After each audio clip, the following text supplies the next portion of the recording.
That's Wait, not true. Doesn't we did a couple. Sierra Designs have like a Zenbivy style?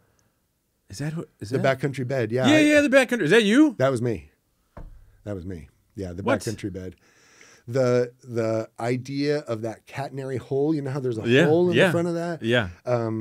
That's actually from Jim Giblin, who designed the Hubba Hubba I talked about earlier, and floors that we'd done on floorless tents, and using catenary curves to keep a shape and a round shape. And I thought, if we tuck the quilt inside of that hole, Yeah. there'll be nowhere for it to go, and you can it'll start to feel like a bed. I wanted to do Zenbivy really started way before Sierra Designs, when I was at Cascade Design. So MSR was bought by Cascade Designs. Yep. And Cascade Designs had failed very famously in the 1980s making sleeping bags, because they only did synthetic, and they made a bunch of things. Anyway, by the time they bought MSR, they had no taste for doing sleeping bags. And I would say, we're making mattresses, right? We got to make the sleeping bags. And no one wanted to do sleeping bags. So now I'm starting to learn, you got to do a different word. I was like, not bags, beds. We're going to make beds. Mm-hmm. We're going to take the mattress and make it like a bed, and not start with a bag. We're going to reinvent it. Like we're just making a bed. Yeah. And everyone hated that idea. Why? Because it's not what everybody, It's so out there. It's foreign. You've got to, if you want to do anything new, you've got to listen to so many people telling you how stupid it is, and how many experts will tell you that it's not the right thing. Yeah. And you just have to kind of look past all that. People say they want innovation until you give it to them. And then they're like, ooh, no, what I really wanted was the same thing that Marmot was doing last year, which is better. Yeah. Right? Can you just do something better than what Marmot did last year? And I was like, this is better. It's fundamentally different. And that's what they don't want. Different. Because too different is tough to sell, right? Yeah, you got to change the whole, the Zenbivy bed could never have been pioneered at REI. You're going to walk into REI, mummy bag, mummy bag, mummy bag, mummy bag, mummy bag, mummy bag, weird thing. Yeah, right. And they've already told you what to buy. Right. So it's like, it won't even go on the hanger. We designed the backcountry bed, and they couldn't even put it in REI because it didn't fit on the hangers in REI.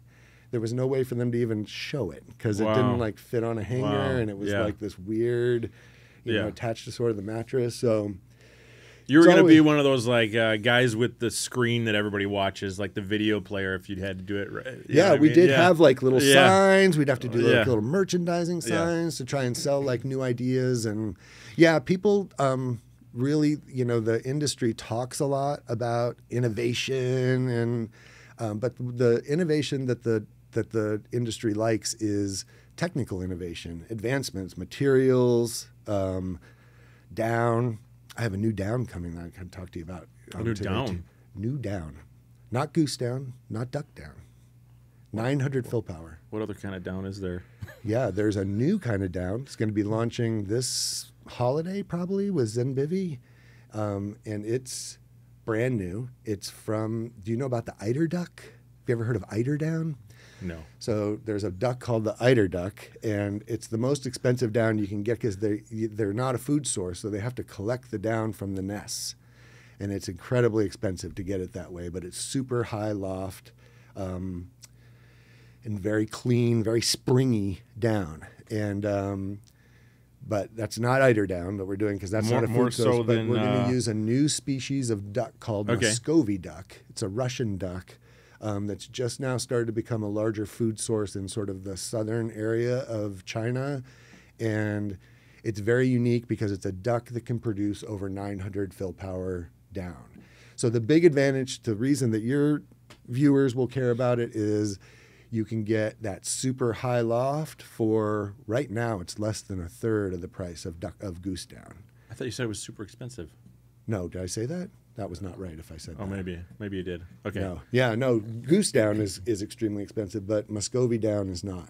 It's I have some I can show you later. It's a very springy plume. It's harder to pack down than normal goose down, and it springs out sort of faster. Okay. But it has 900 fill power. Wow. So it's the weight and of goose down. It's very clean, has a lot of advantages. It's free range. Okay. All the ducks are free range. Most ducks that are used in down are caged, and these are all free range, and they need to be because the species of duck doesn't live well in captivity. The males, I think, get aggressive and fight. Yeah, but they like innovation like that. Here's a new kind of down. Yeah, right. okay. And it's better than the old kind of down in these ways and has these advantages. But when you try and redesign something like the dome tent or the mummy bag, people are resistant to that. Right. Well, that's not this is not a mummy bag. Right. Yes, and that's the problem. Right. It's Right. not a mummy bag. Yeah, and right, that's right, what we right, use. right, You realize we're backpackers and we use mummy bags. Yeah. And so, yeah, you kind of have to, pressure beyond that if you're going to do anything unique. In fact, I feel like I spent my whole career really trying to convince people of let's do something new and different.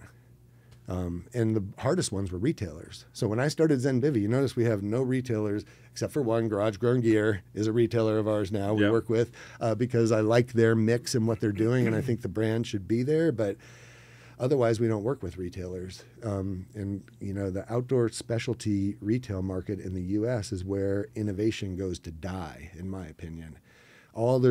They think of them as specialty outdoors and like the innovators, but they're really just mini REIs. I think the communication now, you can tell your story directly to people and say, we're not doing mummy bags. Yeah. So retailers ask me sometimes if they want to partner, and I was like, yeah, let's reinvent the sleeping bag. Drop all your sleeping bags and put Zenbivy in there, and let's go to work.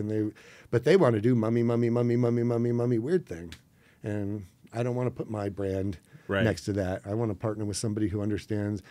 Most people probably shouldn't be buying these mummy bags. Yeah. So, I'm not saying the mummy bag doesn't have a place. I'm saying it has almost no place. Yeah. So I just think that, I want to move forward from that. Thanks for watching this podcast clip. If you want to watch the full podcast, click right here. If you want to watch what YouTube recommends, click right here. Or if you want to download my backpacking course where you can learn how to backpack really, really easily, click right here.